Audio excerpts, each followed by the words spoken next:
क्रोध वो भावना है जो हमारे सारे जीवन को घेर कर रहता है। क्रोध को ना उम्र की मर्यादा है, ना ही ज्ञान की। कब, कहां और किस कारण से क्रोध पैदा हो जाए वो कोई नहीं जानता। और जब क्रोध जन्म लेता है तो तुरंत ही विचार करने की शक्ति खो जाती है। बुद्धि पर अंधकार छा जाता है। वर्षों के संबंध पल भर में टूट जाते हैं। सारा जीवन बिखर जाता है। किसी भी कारागार में जाकर देखिए, अधिकतर अपराधी क्षण भर के क्रोध का दंड भोगते हुए दिखाई देंगे, पर फिर भी हम क्रोध पर अंकुश नहीं लगा पाते। बार बार हम क्रोध ना करने का प्रण तो लेते हैं, पर बार बार हमसे क्रोध हो जाता है।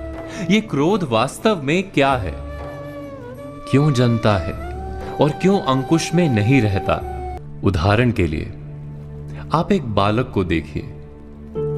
उसे किसी वस्तु की इच्छा होती है और उस समय अगर उसे वो नहीं मिलती या कोई उसे भयभीत करता है तो वो प्रतिक्रिया देता है। बालक की प्रतिक्रिया क्रोध है,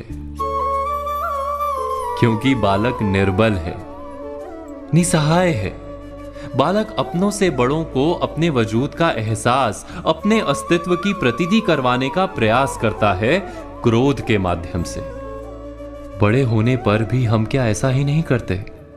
क्या क्रोध हमारे भीतर बैठे बालक का प्रतिभाव नहीं? अर्थात क्या क्रोध वास्तव में केवल बालक जैसे व्यवहार का नाम नहीं? जब अहंकार को घाव होता है, जब भय लगता है, जब कोई वस्तु हमें प्राप्त नहीं होती, तब हमें क्रोध आता है, ठीक किसी बालक की भांति। हम जानते हैं कि आईने के सामने खड़े होकर मुंह बनाने का खेल बालकों को शोभा देता है, बड़ों को शोभा नहीं देता। फिर भी हम बालक की भांति क्रोध करना बंद नहीं करते।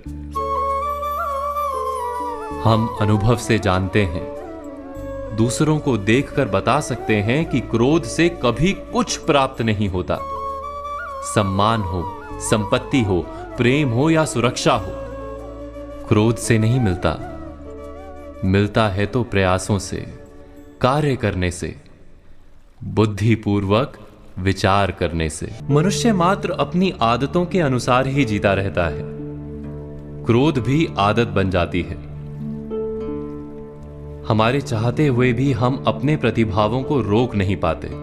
हम स्वयं को बड़े या पुख्ता मानते हैं, पर थोड़ा सा कारण मिलते ही हमारे भीतर का बालक क्रोध कर बैठता है। अर्थात क्रोध वास्तव में और कुछ भी नहीं, हमारी बालक बुद्धि का नाम है।